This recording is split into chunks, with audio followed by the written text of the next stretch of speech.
Hello everyone once again, and my apology. I am going to look for Hannes again. Hannes, please, if you see me, please request so I can. Here you go. Hannes, you need to.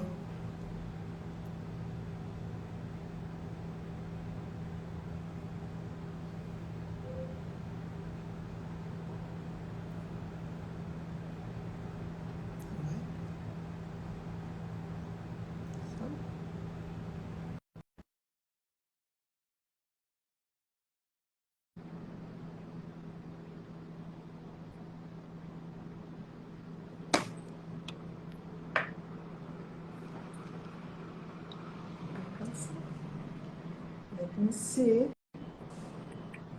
Oh, here you go, Hannes. Oh my Sorry God. about this. I'm so happy to see your face. I was worried that I lost you for a few seconds. Yeah, I don't know. I know what happened. I tried, but it didn't connect. But now we That's connect. okay. Yeah. Now we are all connected, and I'm so happy to see your face. You look wonderful, and thank you very much for joining me today. And we will continue, I guess, the conversation that we had just a few weeks ago, with having coffee together and signing each other's books. So really wonderful, and I'm just very grateful. So I will say a few words about conversations with Olga. I will also say a few words about you, just to introduce you, and then we moving straight into our fascinating conversation. I know we don't have that much time because I know how many topics we would love to cover, but we will try our best. Okay? Does it sound okay to you? That sounds very lovely. Also, I'd like to thank you that I can be on your show. Thank you very much, Olga. It's my honor. Thank you, Hannes. So, a few words about Conversations with Olga. It's the IGTV YouTube series that I've started during the circuit breaker, actually 2 years ago, with the goal to introduce friends and personalities who I've been very fortunate to meet through my career and in my life to the multicultural Singaporean and global community at the platform that is accessible and I believe interesting. These conversations run the gamut from intellectual and cultural exchanges to more personal conversations and it's all about sharing, basically. I just wanted to talk to people who are very incredibly inspiring. How do they share, and for them to share their dreams. So my main mission is, and hope for the series, is to inspire and cultivate a more diverse and inclusive community that can learn from one another. So today is my episode number 40, believe it or not. It's incredible, but yes, so, and I'm very honored to have for my 40th episode, Hannes Schmid, the world-acclaimed photographer and artist and the philanthropist. Hannes is one of the most important photo artists in Switzerland, responsible for award-winning photo series and essays that have become modern-day icons, such as the Marlboro Man, Rockstars, For Gods Only, and Human Currents. We'll be talking together with you today. How did you discover your calling in photography despite being trained in, I think, completely something a little bit different from arts in general and unrelated to your journey creating the iconic photos series? You're working with superstars and yet being so humble, and of course about your philanthropy work. So I will briefly do a little short introduction of you, and then we move into our topics that I would like to talk about. Okay, Hannes? Okay. And I will read a little short introduction about you. Born in Zurich, Hannes Schmid traveled around the world, developing his own characteristic visual language as an advertising, fashion, and freelance photographer, characterized by personal ties to the subjects.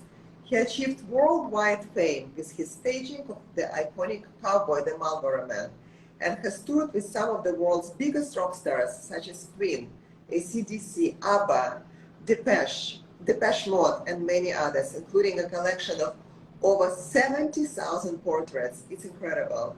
You were also a leading creative for the Formula One racing team of Bar Honda, with whom you created spectacular media stunts, such as the land speed world record attempt at the Bonneville South Flats. Since 2012, you have been involved in completely different capacity in the humanitarian activities for children and families in Cambodia with a non-profit association, Smiling Gecko, and we will talk about it in depth, I hope. So, welcome to Conversations, dear Hannes. Thank you. So, I would like to start how it's all begun. Let's talk a little bit how it all happened. You were born in Switzerland, and if I'm not wrong, your father was a baker. And seeing what you have accomplished, it's hard to believe that you actually didn't study photography. What was it like for you growing up, and how did you develop the skills all by yourself? Well, you know, I was born 1946, so actually I was a post-Second World War child, and Switzerland then also was quite poor. I grew up in the mountains with a very poor family. We were 4 children, and I had to work as a boy. So I was goat Peter in the summer. I was herding sheep and goats in the mountain, and there was not much school that time, you know, because we all had to work. Even in the winter, we had to work. So I finished my 8 years of school, and then I was able to take an apprenticeship as an electrician, and then I studied very shortly electrical engineering. And then I thought Switzerland is a bit too small for me, and because I was a very curious person. So I migrated in 1968 to Cape Town, to South Africa. I had a job there for a German company, and there actually I discovered my love for photography. I was buying a camera, making picture, and tried to send this picture home to my family, because that time there was no internet, there was maybe postcards, but nobody knew really how Cape Town, or of my family, how it looked like. So after 1 year Cape Town, I started to travel in Africa, taking picture, but there was no laboratory. So I was sending my picture home to my sister. But my sister would not send the picture back to me. She would write letters, posta restante, and said, "Oh, Hannes, there's a lot of very bright ones, dark ones. Oh, maybe there is a good one." So actually for 4 years, I didn't show my picture. So when I came back to Switzerland, it was quite disappointing. And I thought, well, maybe I have to learn more. And I moved on. I actually migrated to Singapore that time. That was in 1972. That must have been completely different place and country, my God, 1972. What were your key memories about all these different journeys and your travel at that time? That really it was very interesting for me, because boy from the mountain, you know, never been really in this world, and I was so curious. I wanted to know everything, you know, and this camera, even I had only in my imagination that I make great pictures, and that my dream was one day to live from that, what I do. But I mean, because I never saw my picture, it was a dream. And that's why also my disappointment when I saw my picture, when I come home, they were really dark, they were too bright, and actually I didn't find a good one. Or there was pictures, but it's not what I expected. I expected, oh, I do big pictures, you know, wow, you know. Well, they were very small. They had a cardboard around it, and I could not even look at it, because I had to hold it up to the window screen because they were chromes, right? But I learned very much that actually it's not so important. This picture is not important. It's the making of the picture. And that's still today. You know, I hardly have pictures at home in my home. And actually, I have been forced only when I had my first exhibitions to look with the curator at my work. I never looked at them, because when I take the picture, it's done. When I press this button, it's done. And everything is a disappointment, because it's not hot, it doesn't smell, it doesn't need a challenge. So it's more or less the proof I have been there. That's about it. Probably you're a little bit too self-critical, I think, because you're a perfectionist. Yeah. In one of your books, you said, and I quote you, "Every good photograph has a history. My strength lies in uncovering it." Can you please elaborate on this, and perhaps that will lead us into the story about what it means for you, and also in a story about your Marlboro Man photography and that actually Well, such an explain thing. Today it's not so much anymore because mainly probably 95% of all the pictures are taken are done by smartphones, digital picture. Actually, you see them immediately when you take the picture. An analog picture you don't see. You have the imagination, and you need to know the technical background. The film is not as sensitive as an eye, so it can really not cover everything. If it's too dark, it's too dark. If you're not here, you're not here. Photoshop was developed much, much later. So you only had what you had on your film, right? And this was very interesting because, you know, from Singapore, I went to Sumatra. I was living 1 year with orangutans on a rehabilitation station. After 1 year back to Singapore. And then I read a story about Michael Rockefeller, one of the Rockefeller's son who was an anthropologist. He studied from 1961 on the life of Danis, Lanis, these are Stone Age people, and cannibals in Irian Jaya. This is the Papua New Guinea side of Indonesia.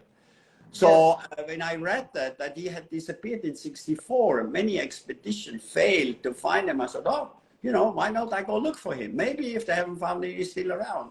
So I went to Jakarta, tried to get a permit, didn't get a permit. I took a job as a chef on a Chinese boat, and I was traveling to Jayapura. And from then on, I was hiking into the mountains. You know, it was a 6 months hike. I was alone. But I learned from the orangutan how to survive in the jungle. And when I arrived in the Balin Valley, then of course they discovered me. They were shooting at me. I had married arrows in my chest, in my leg. They kind of grabbed me. They were beating me up. And from then on, I was living for 6 months. I living with the pigs first. I was in the pig stall. I was a prisoner. After I had to share the pig stall with the women because the women are the lowest. There is the warrior, there is the man, and then comes the pig, and then comes the woman, and I was below the woman. So that was my life. After 6 months, I was running away and made it to the coast. And there I got very ill, discovered by some missionaries, and they brought me back to Switzerland. And then I spent nearly 1 year in the hospital because I was only 32 kilo that time. Unbelievable story. You're a survivor, and I think you see the world. And I would like to ask you, how do you see the world through and without the lenses? Because it's so raw. Even your experiences and some of the photos, which I actually wanted to, you know, I'm privileged to have some of your books, and this is, I'm just showing this particular photo, and this is when you were living, I think, with indigenous species. But how do you see the world, and what is easier for you to perceive the value of the world through or without a lens? Well, you know, it's quite today, it's, well, after all these years, you know, I'm now 77 years old. I've been on a lot of places, I've seen a lot, and you always have actually a kind of a different expectation. And there is a lot of disappointment. The reality never is like what you have in your mind or what you expected. Also, what you expected from human beings, what you expected from government, you know. But then from then on, I was 1 year in the hospital, and then a very close friend of mine, he was working for a record company. And after 1 year, I felt okay again, and he took me to a rock concert. There was an Australian British band. It was called Status Quo, and I never been on a concert. So it was fascinating for me because they were actually like my cannibals. You know, they were all shaking their head, and the audience was like freaking out and things like this. And it was fascinating for me to see. I didn't take a picture that evening because I just was listening. I mean, the sound was totally wrong. I mean, I thought they can't play, but everybody was like happy about it. And then I was invited for dinner, and at dinner, they didn't want to have photographers on the table. So the band said, hey, you're a photographer, get out of here. And then my friend said, no, he's a crazy guy. He used to live with cannibals and Stone Age people, and he was eating rats and mouses. And then I had to tell my story. And after dinner, the manager came to me and said, did you really took pictures of cannibals? I said, yeah, kind of. I was like, then you have to take pictures of my band. And the next day, I had a photo session. What a comparison. And for them, I was not a photographer. You know, they took off their shirt, they poured champagne over their head, they took the curtains down, they were like wild, going crazy. And I just snapped away. And 2 days later, I showed it to the manager and said, oh my God, what have you done with these guys? They hate photography. Do you want a job? Do you want to join us? So 2 days later, I joined, and this was like 8 years. It was 257 rock stars, rock bands as their photographer. So that was my period in rock and roll. Probably, well, you always say that when you're getting older. This was probably the best time ever. But I think it was a very special time in rock and roll. Everything was new. The bands were new. They came out from nothing. So it was a very interesting period of time. And I think today I have the largest archive from 77 till 84 of that, because I was living with them. You know, I was in their home, they were in my home, they visited me in the mountain, I was touring with them, I hopped from one band to the other, so from ABBA to Set Zappa, and they were all, you know, Queen, this is incredible. Freddie Mercury, Bob Marley. So yeah, I was very close to these guys. How did they trusted you? How you opened up? How did they open up to you? And it was very funny, because for them I was, you know, with the first band and the second band, you had about 4 or 5 different management, some of them American, some English, right? And then of course the management put me in there, so they told already, but no, he's a cool guy, don't worry about him, you know. And sometimes, you know, I was not the music, I was not a fan, you know, not at all actually. I was not even interested on the music. Well, there was one band, like it was like Meatloaf, you know, the big guy, you know, like nearly 200 kilo, you know, bad out of hell, and he drove up with his motorbike, because I always said he's not going to survive the next song, because he didn't have oxygen. So we had oxygen tanks behind the stage, right? But I was not a fan of music. What was interesting me was the change of the society. You have to understand, that was a revolution. The generation of very conservative parents, they stood up with that music. They didn't throw Molotov cocktails. They were not fighting. It was the music. They had long hairs, right? And they started slowly with tattoos. It was era. Yeah, it was visual, right? And the parents didn't understand what's going on. But it was a revolution. A whole generation stood up against the conservative. And that's what I was interested in. I probably have the most incredible picture about audience from that period of time, and it's a time document what I was able to do, right? Absolutely. You know, I'm very fortunate, as I said before, to have your signed books, and I've been sitting like every night looking at some of these photographs and feeling the moment. You know, you just capture the emotions of the audience, of the rock stars, and of the fashion icons, which we will talk a little bit about as well. I would like to, however, of course, for you to tell us a story about the iconic campaign that you've done, the Marlboro Man. So how did it all happen? And what actually came out of it? Please share about your paintings project as well. Into fashion, I came through a German rock star, punk rocker. Her name was Nina Hagen. She was very famous.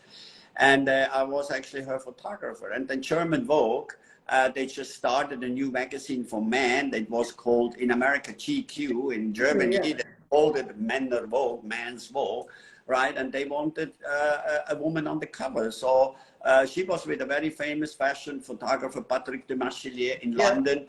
But he treated her like a model, and so he showed him the finger and said, look, I don't want to work with you. And then they called the magazine, and then she said, I want my photographer. And they said, yeah, who is this guy? She said, it's my photographer. He said, yeah, but he's not a fashion photographer. And she said, but we don't go to do fashion picture. I'm a rock star. So I was flying to London, and that was the first series. It was very successful. And then it went actually from Vogue to Harper's Bazaar to Marie Claire, Gucci, Prada, Versace. So I was like traveling with all the supermodels that time, you know. And from then I threw my picture, because my pictures, they were produced. You could never tell, are they real, or is it fake, or what is it? I was very good in producing pictures, my world. I was not a fashion person. I always say it's very funny. I was in rock and roll, but actually I wasn't a rock and roll photographer. I moved into fashion. I was not a fashion photographer. I was completely anti-fashion.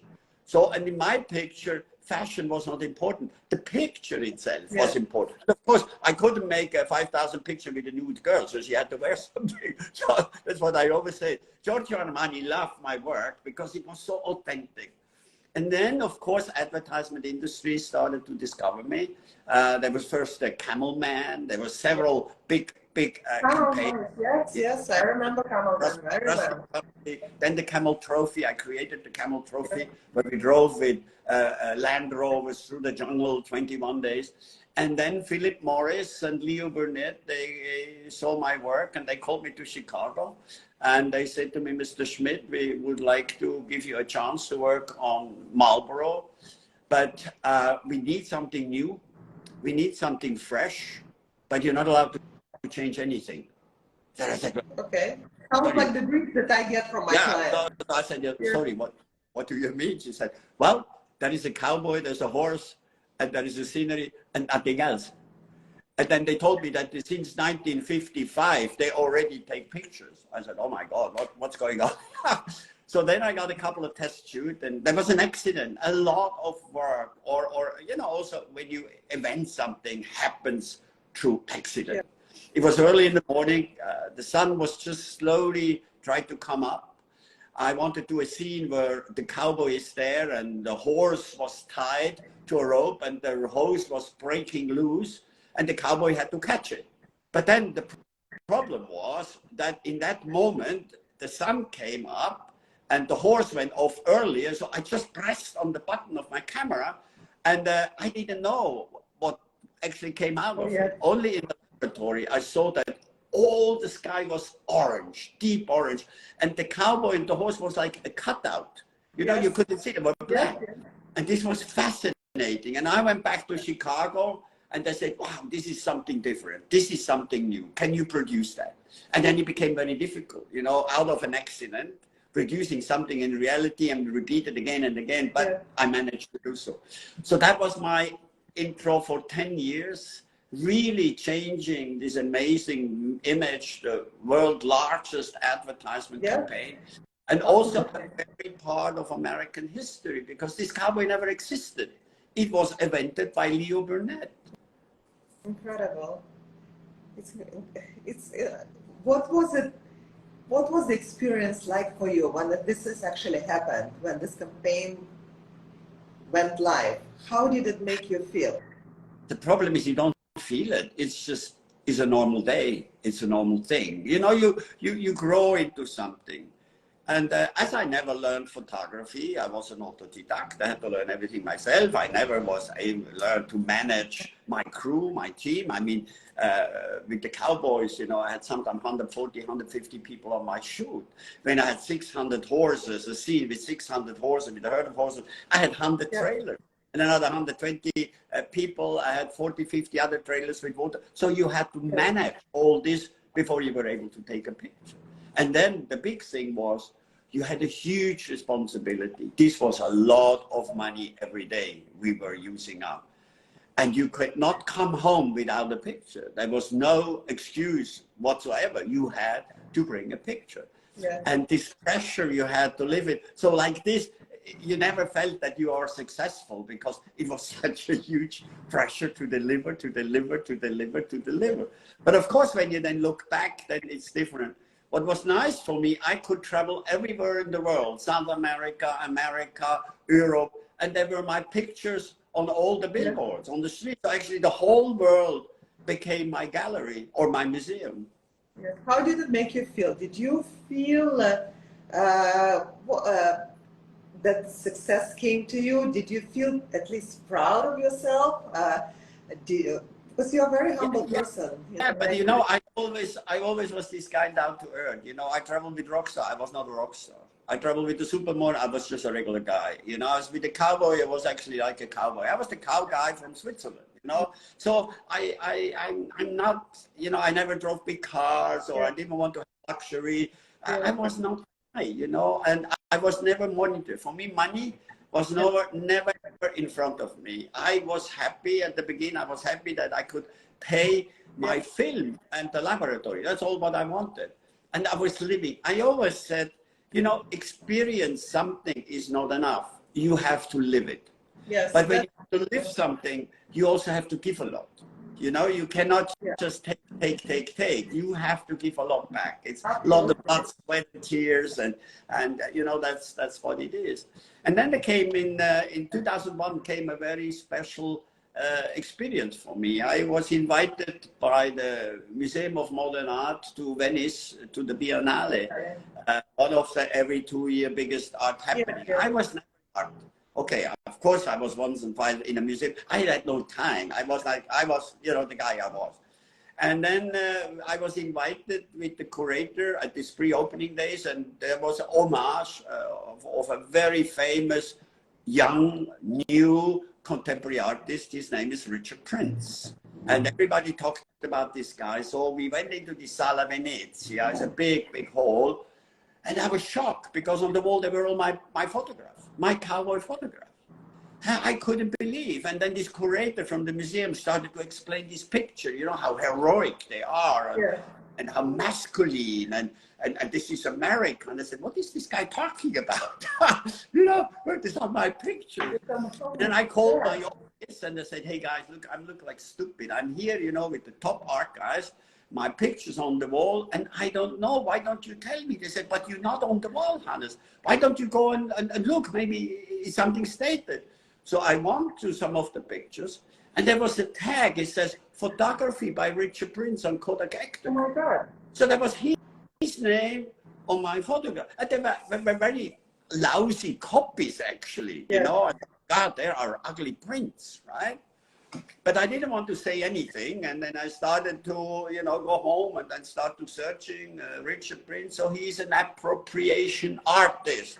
So he steals other people's work. He is appropriating it. He makes it to his work. By tweaking it or changing the color. In America, there's a law. It's called fair use. So it allows other artists taking other artists' work if they put it in a different content, you know. That's what he did. And then I took a lawyer because I thought this is a copyright violation. And my lawyer said, no problem. They went to America and they came back and said, Hannes, there's 200 cases and he always get the head out of the sling. He said, it's not going to work. It will cost you a lot of money and at the end you get nothing.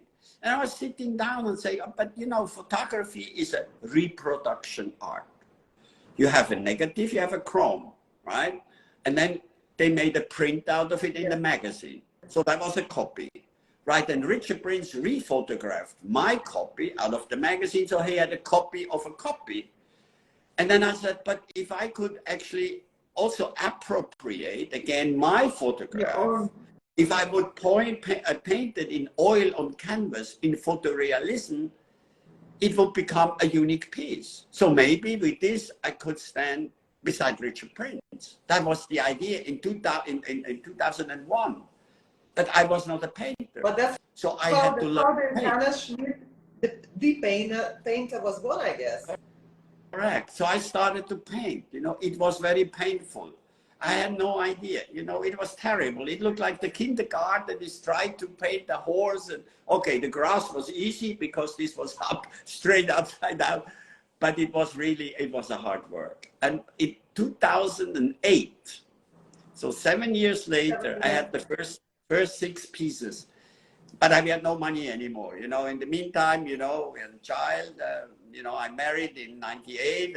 My wife is Singaporean. You know, so then we moved to New York, from New York to Switzerland, and then we decided together that I have to bring these cowboys now to America. So I rolled them up in a ski bag. I had no other way to transport my art, right? And I went to Gagosian. Gagosian is one of the largest galleries in the world. They also represent a prestigious gallery, right? Yes, of course. They didn't want to let me in with my ski bag. It was June, and I had this huge bag, and they didn't want to let me into the gallery. So I had to find an excuse. I said, "Look, I'm from Switzerland. I just forgot the name of the curator. I have to meet him in 10 minutes, so please let me in." So they let me in. But then, of course, they don't look at photographers because they are really one of the top galleries. And then I say to the curator, but you know, maybe, can you imagine, I will be the next artist of the century. And then you have missed out on me. Do you think your investors, they're going to be very happy with you? Oh, he said, oh, never thought about that. So I opened my ski bag, rolled out my cowboys, and they were blown away. away. They said, my God, where do you have this Richard Princess from? I said, no, Oh no, my no, they're mine. Oh, you the guy he stole it from? I said, yes. They said, oh yeah, we were worried one day the original will appear. So they couldn't do anything for me, but they were sending me to another gallerist on 22nd Street, Mitchell Elgas. He opened in August, end of August, the gallery with my work. And from then on, the world was different. You know, we had Museum of Modern Art, Whitney Museum. They study my technique. I have no techniques. I learned everything by myself, right? And then it was, of course, it was like TV and radio, then discovered I have rock stars. And actually there was this big break in 2008 for me, being more more or less discovered as an artist. Yes. And then there was immediately an exhibition, and then the big break was the museum, Kunstmuseum Bern, one of the very important European contemporary museums. They gave me 5,000 square meter, over 500 pieces of my work. And then, of course, China came with more than 30 million people to the art museum. And then it went on and on and on and on. I make big installations. So, yeah, that was very interesting for me to discover that world as a And the world was very fortunate to discover you, Hannes. Yeah. You know, and how do since we are on the subject of your art pieces, how do people can find them and purchase them or look at them? Where are they exhibited or where they stored, or when is your next exhibition? We have now, we just had an exhibition in Dallas. There is another one coming in America. Then there is another exhibition coming in Germany, in Düsseldorf. And of course, you can go to our website, you know, that's hannesschmid.ch. And there is a lot of publications you find on the internet about me. If you on Google or wherever you go, you find a lot of my work, right? And it continued, yeah, now. And I'm actually I painted 94 pieces, and so I stopped for health reasons last year. So I thought, okay, this is closed, because you know I never felt I'm a painter. I only painted this cowboy. You never felt that you're a photographer either. And yeah, I know this is strange thing. You can fool anyone, really. So it seems in my life I'm always searching and looking for something coming next, you know, and exactly. Yeah, that's why searching and being the way you are, the most humble and unassuming man, and living life extraordinary, you ventured into the humanitarian effort, as was kind of expected from someone like you. Your full passion and your full efforts to help human beings. And I would like to also mention that actually it started, I believe, from the photo series called Concerned Photography, right? Where you call for other photographers to reflect the social and political issues in their work. And this is a book of essays, photo essays, that kind of you express your strong attachment to your subjects and to the matters and to the issues around the world. So could you please share a little bit, first of all, about the series of photo essays, and how did Smiling Gecko, that we are moving now into your incredibly meaningful and exceptional philanthropical effort and the projects that I would like you to describe to us, and I would like all of our listeners to follow and to help and to support as well. Well, I always compare life like you be on a boat, but you don't know really where the boat is going. But you've been wiggled around with the wind and with the ocean. Sometimes it's rough, and then it gets beautiful, quiet again, right? Something is beautiful scenery, and the next day it trashes through with rain and snow and ice. And that's how I always felt. And, you know, Singapore was very interesting for me. In 1998, I discovered a wayang. It's a Taoistic ritual opera. And these actors were, mainly only exist in Singapore because the government never has made them change. They perform for gods, ghosts, and deities. You can see it at Phillip Street sometimes. You can see it in Temple, but actually the actors are becoming very old. So it's dying out. So that's how I discovered in '98 this opera in Punggol. Outside there was a meadow and there was the theater, and that was fascinating.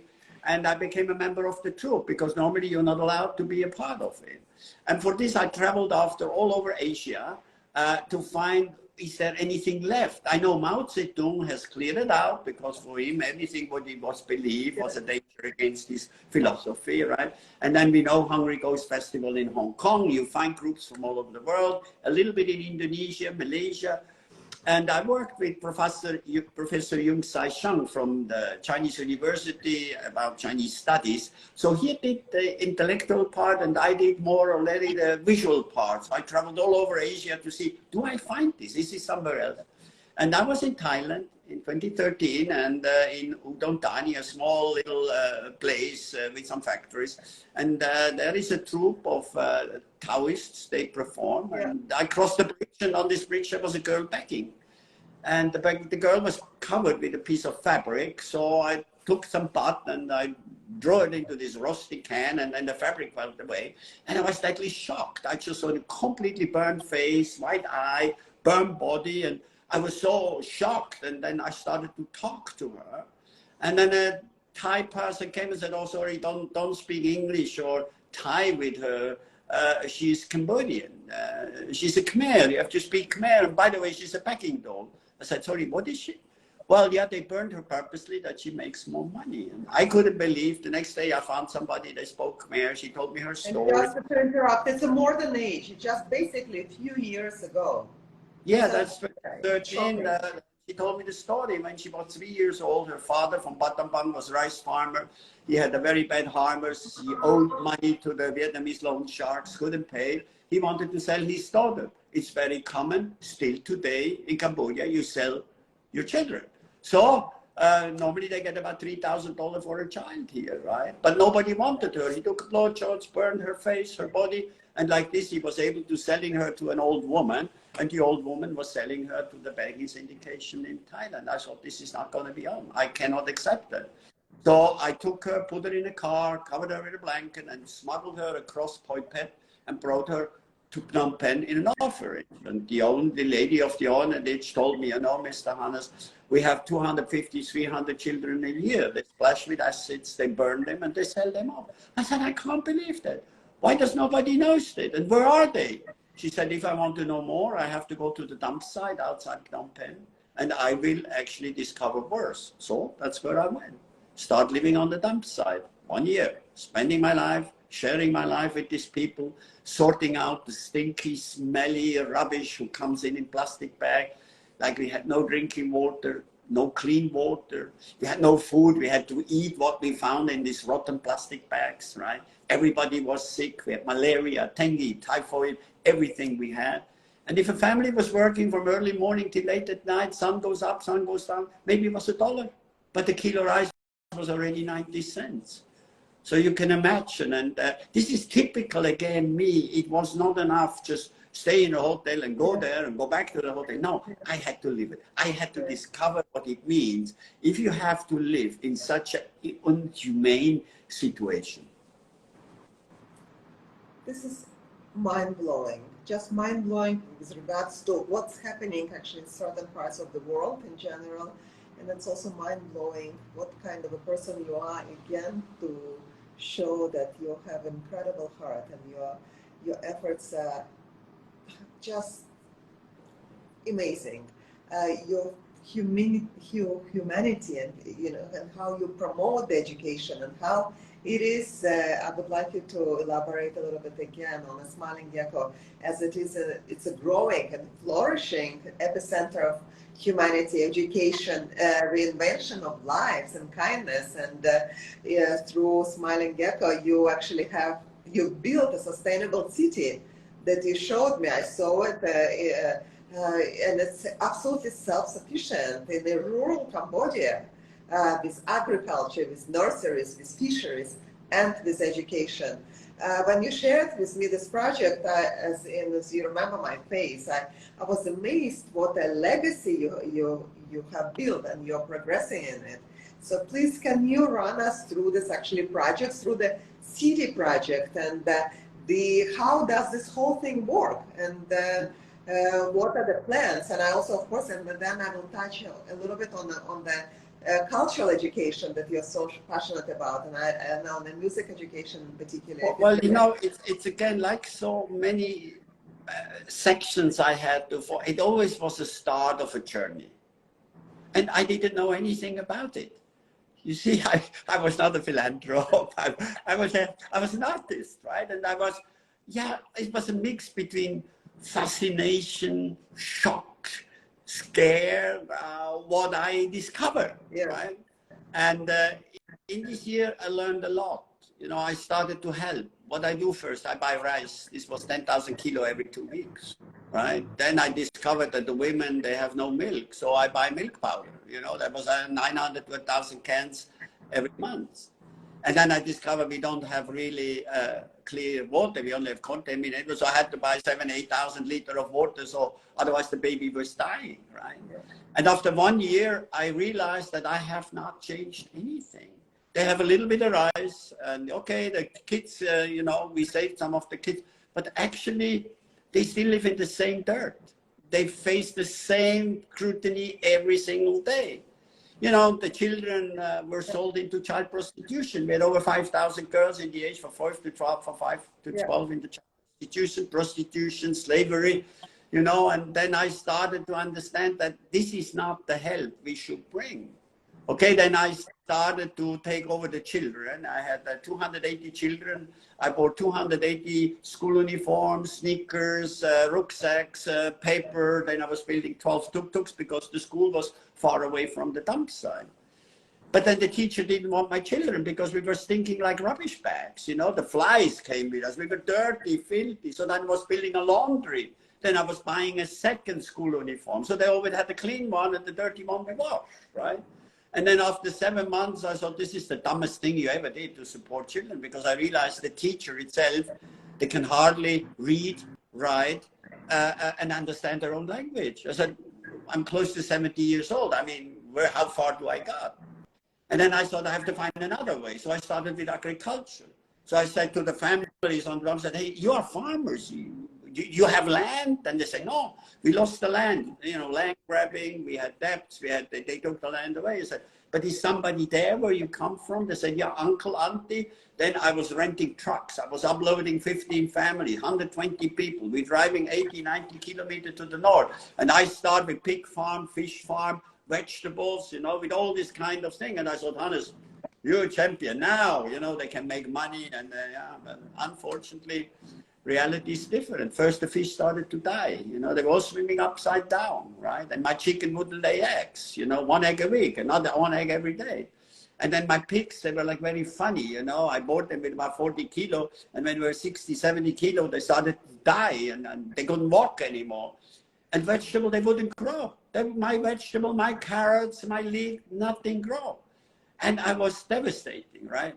And in the meantime, it was really difficult for me to bring in money in the country. You know, the government was like very difficult because I'm a foreigner, right?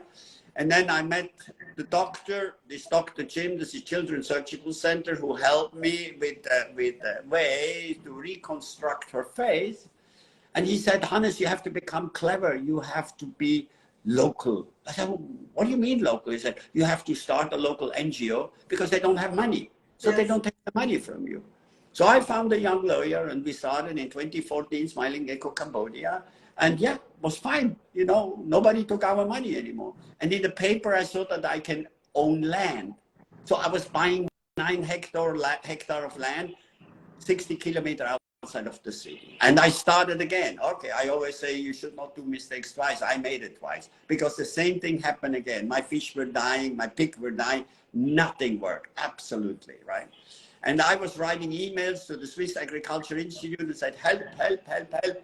I'm an artist, but my agriculture projects, they don't work. So one guy called me in for a coffee, Martin, and he looked at me. He was shaking his head. He said, Hannes, I checked you out on the internet. You're an excellent artist.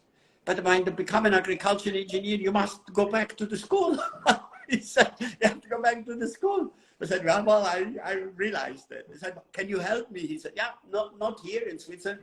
I send you 2 agriculture engineers. So they came, they looked at my animals, they looked at my vegetables. And they had like hairs standing up. They said, Hannes, you have red soil. There is no nitrogen. You need 7 to 10 year fertilizer or compost before you can grow a carrot.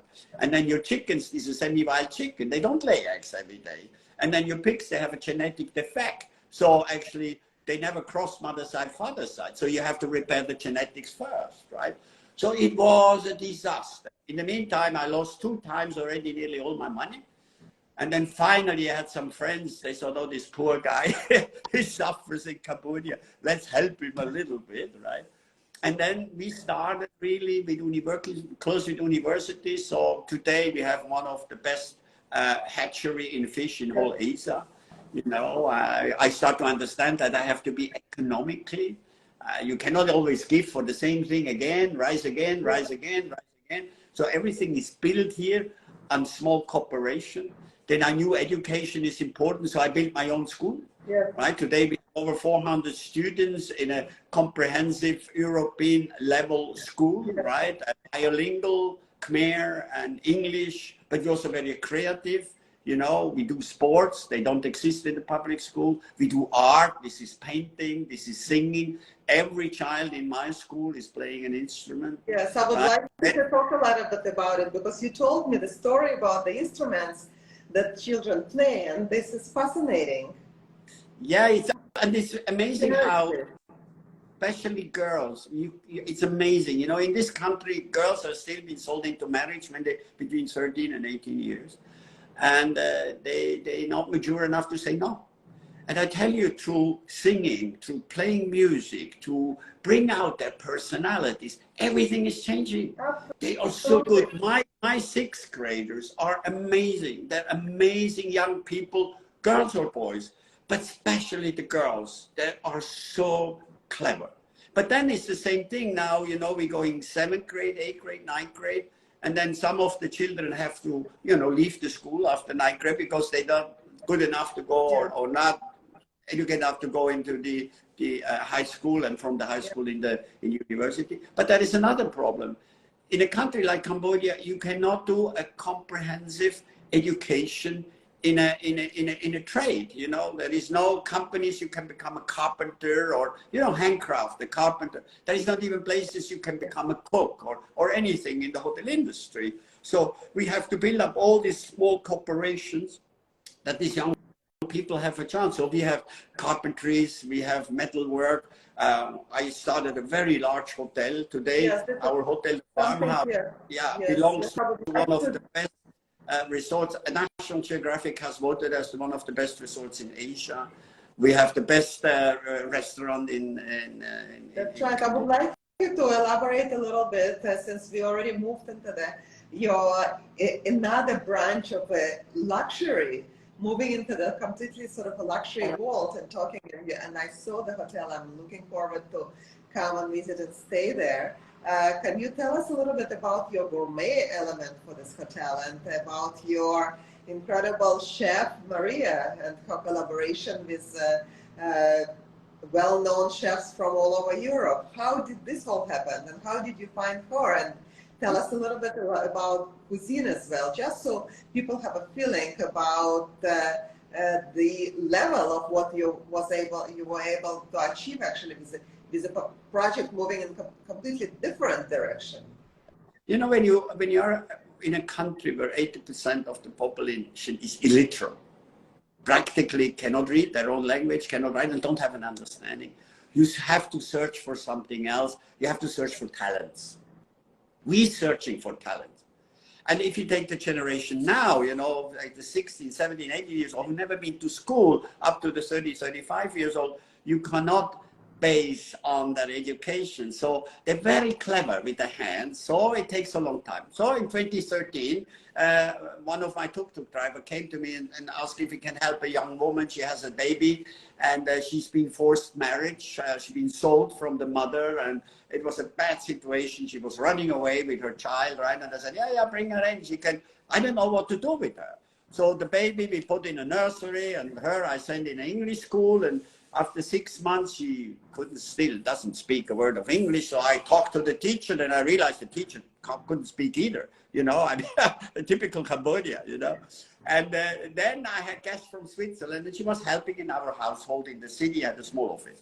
So I had this one guy from the Hotel Fachschule Lucerne, that's the Hotel Institute in Lucerne, right? He's the CEO, he lives since 10 years in Southeast Asia. And then I had a guy who does Emil, he does a very good wine in Portugal. So they were visiting me, and we were eating. And I had a chef, she was about 62 years old, learned under the French, an older lady.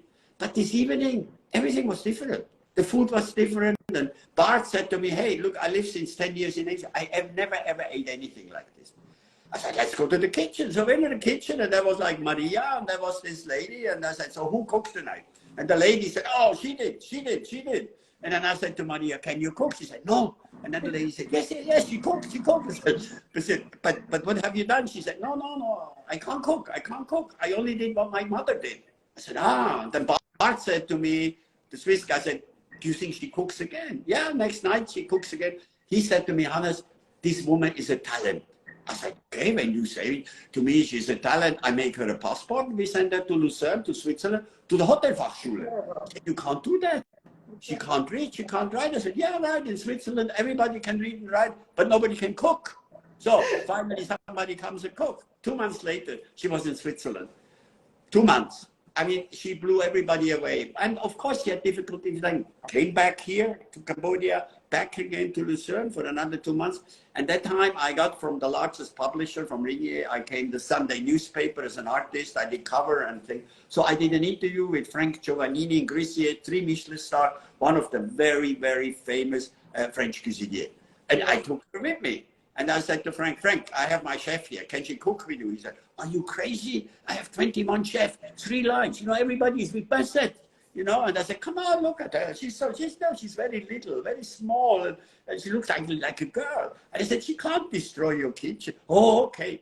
After 2 weeks, he called me and said, can I keep her? I said, no, you cannot. Why you want to keep her? I said, well, I just took her coq au vin on his menu. The 3 Michelin star chef took Maria's coq au vin, right, on his menu, right? And then she came back again to Cambodia. Then he called her again. And then he was sending her to Italy, to Modena, to Massimo Bottura. Massimo Bottura is the god of Italian cuisine, right? Massimo again, they wanted to keep. From there, she came back to Switzerland. She met Andreas Caminada, one of the top world chefs, and he took her under her wings. And that's where her career started. I would believe that today she's one of the most talented young chefs in the world. And according to Andreas, another chef, she said, she will change the Michelin star cuisine. So of course we started to think, what do we do with Maria? So we were building this hotel, this restaurant. Now she has a fantastic kitchen here. We have a fine dining restaurant now where you can enjoy a 7-course meal. It is an evolution of taste, right? And she is working, she's growing up, she's practicing. She has a lot of support of the Michelin star chef. They come here, they send their young chefs to us, so we can build up a whole troupe. So, you know, we have at the moment, in all, we have 327 employees at the Smiling Gecko. We have over 70 people working in the farmhouse. We have a really beautiful, beautiful way here. You can discover Cambodia like nowhere else. But it shows that we have to search more and more for talents. We only direct our children if they're good in maths, good in science, and if they have their degree. Yes. But there are so many children, they may be not so good at maths. That's why I think the cultural education, as we started, is so important. Very important. From my side, and we spoke about it with you when we met, that the same as me, I promote, or I support, and I try to do my best to fundraise for the cultural education, because I think this is a key to flourishing in the society. It's the key to survival. It's a key to experience and embrace the things that are otherwise are close to your mind. So what you've done and what you continue doing through the Smiling Gecko is extraordinary. How can we help you more, and how do people in general are able to support you more? Can you please share with us? We have only a few minutes left, so I would like you to tell us a little bit. I want to add one more point, which is very important and sometimes for us very difficult to understand. It's about the human capital. You see, in Singapore, in Europe, every parent is investing everything in the children. And that day they're born, from then on it goes, right? We go to zoos, they have books, they have music, then the government takes them over, and then they have a good education at school. This is missing in nearly all the developing countries. Yeah. And that's why we have to start changing. We have to invest. First of all, in a country like Cambodia, is one of the poorest of the poorest, we have to feed these children. They're undernourished, they're stunted. Their cognitive system cannot be developed because they have only rice. We have early child diabetes because they only eat rice. Rice is sugar and starch. So that's what we first understand. And then we have to give them a comprehensive education. Singapore is a supermodel, you know, but we have to try that the countries around Singapore also have this kind of journey, because pretty soon Singapore will be very overaged. You know, it doesn't take long anymore, and you have more pensioners than young people, more people who don't work, who use the pensioner for, than people who work. So these countries, this is a big foundation of young people where we have to educate. They cannot live with $1,200 a year as a family income with 5, 6 children. They can never buy anything from Singapore. So, you know, that's what we have to understand, right? But I think it's the learning process we made here with, you know, with vocational training, with really professional education, taking people from the rice field. And it takes a long time, 4 years, 7 years. But at the end, you have a workforce who can do more than just in a factory, you know, going from left, from right. And that's important. And of course, this costs money, and we need money. The problem was that actually everything was based that by 2020, we would have become break even, except the school. All our entities would have. They would not need money anymore from the outside. But then we got hit by a tsunami, you know, like all Asia was hit. And we got hit very hard because all the factories were closed. People not even got their salaries anymore. They had nothing more to eat. And still in this country, the pandemic, not the virus, but the economical draft of the pandemic is very deep. People still don't have money, still don't have food. They go in the forest, they scrape the bark from the tree, eat the leaves, they dig for frogs. And how can all of us who are listening to you and who've been hearing about you, even from me personally, how can these people help you? How can we support you? What could be done from the people whom you're talking to right now? So I would like to convey this information before we finish the conversation in 1 or 2 minutes. Well, there is several ways. First of all, one can go on our websites and we can talk about.